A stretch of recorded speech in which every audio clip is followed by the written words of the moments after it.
We'll start off with Ja fake setting a screen. Kyle Anderson back cuts and Jaren Jackson gives the ball right back and sets a screen, letting Ja go to his strong right hand. Wiggins' assignment all night long was Ja, and to be honest, he did not do a very good job, despite having 6 inches on him. Here he allows Ja to get by, and the Warriors the entire night were playing a drop defense and to show a little bit on Ja. By that I mean not completely doubling and forcing him to pass out, but also not completely switching. Here the goal by Looney was to dissuade the lob pass to Jackson Jr. and force a mid-range, but Ja was too quick with his decision making and goes straight for a layup, with mediocre help by JTA. The fast break is where Ja gets his highlights, whether on the passing end or the receiving end like we'll see later on. Here we have a 3-on-2 fast break with Looney trailing as the big man, and it's interesting to see how the NBA today would usually have someone trailing to the 3-point line, but it's refreshing to see Ja signal for the alley-oop here for the high percentage finish.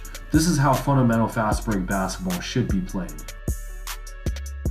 This is actually the same play the Grizzlies ran as the first play where Ja scored, but this time the design play for him is to start in the strong side corner. Anderson sets Melton a screen, but this is all a decoy as Tillman turns to his strong side, where Wiggins was caught trying to deny the ball, as this seemed to be the Warriors' game plan with Morant off the ball. Ja instantly recognizes this and backdoors for a two-handed dunk. We often see this defense on Steph, so this is another fundamental counter against the deny. Here's another example of Ja taking advantage of the Warriors' defensive game plan. Tillman sets a high pick and roll for Ja going to his strong right hand, and again we have the Warriors showing while Wiggins recovers. However, Ja knows this and instantly attacks Looney, going to his first left dribble and then right-handed floater. He has such nice touch, and this is a move we have seen countless of times with him, and one that he has mastered. Next clip is the same spot, same deal. The Grizzlies send Tillman up once again for a pick for Ja to go right. Pay attention as the Grizzlies fundamentally spread the corners with shooters to give Ja an option of kicking out if the Warriors collapse on him. Knowing that he is an even slower footed big man, Bielitsa sliding up, Ja absolutely blows by him. He doesn't settle for a floater this time as he made all the way to the rim for an easy left hand finish. Ja might be one of the people I'd like to see least coming at me at a fast break. Here Desmond Bane gives up the ball early for Ja to attack 2-on-2 knowing the Warriors are not set. And even though he has a kick out option, I love the fundamentals as he goes strong to the hoop for another layup, this time not trying to end someone's career. The Warriors are 29th in the league in turnovers, leading to many fast breaks by the opposing team. The Grizzlies love having Ja make decisions here with another classic 3-on-2 fast break, throws up a no-look lob for Zaire Williams for the highlight. We can see contrast seek Ja out in a semi-fast break here. Ja fakes a back cut to throw Wiggins off, and once again Wiggins starts to trail here. This time Brandon Clark fakes a screen and slips, and you can see here Ja has many options with Wiggins behind the play. Otto Porter Jr. is showing like always, but not yet fully committing, and Iggy tags the roll man Clark to dissuade the pass. Usually this would leave a shooter wide open, however Ja makes another great decision picking apart the Warriors defense, and throws the ball to the basket for another uncontested alley-oop.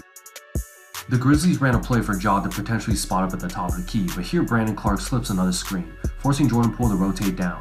He does a good job denying the pass, however Conchar is wide open. The pass is off target for a catch and shoot 3, but Conchar smartly gives up to Ja right away. I get the Warriors ignoring Ja at the 3-point line, but Iggy helps again way too much off him, allowing him to catch and straight lines it to the basket. This was a theme the whole night as the Warriors had reacted just a millisecond too slow, and Ja takes advantage of the slower Iggy and finishes with another right-hand floater. And one.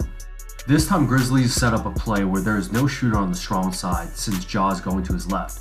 Tillman comes up once again where they engage in a two-man game, but Ja is just too decisive and quick. He catches Iggy showing too far to the baseline, hits him with a mean crossover, not allowing enough time for the Warriors to rotate and gets to the hoop for a layup.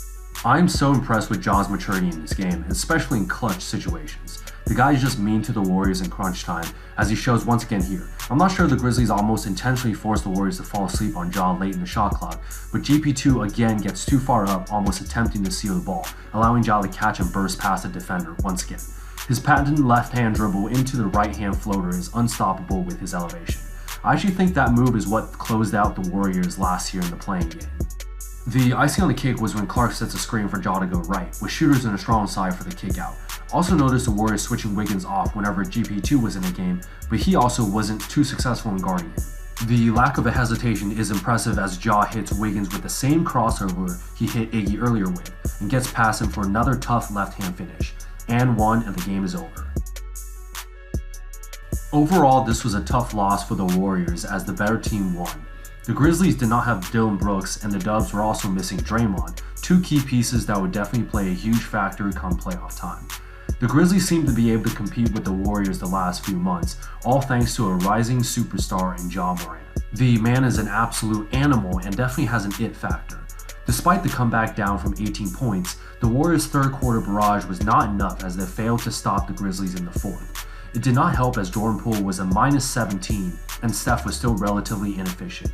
The next two away matchups will be huge as the Warriors face the Eastern Conference's best teams. Hope you guys like this analysis and leave a comment and subscribe.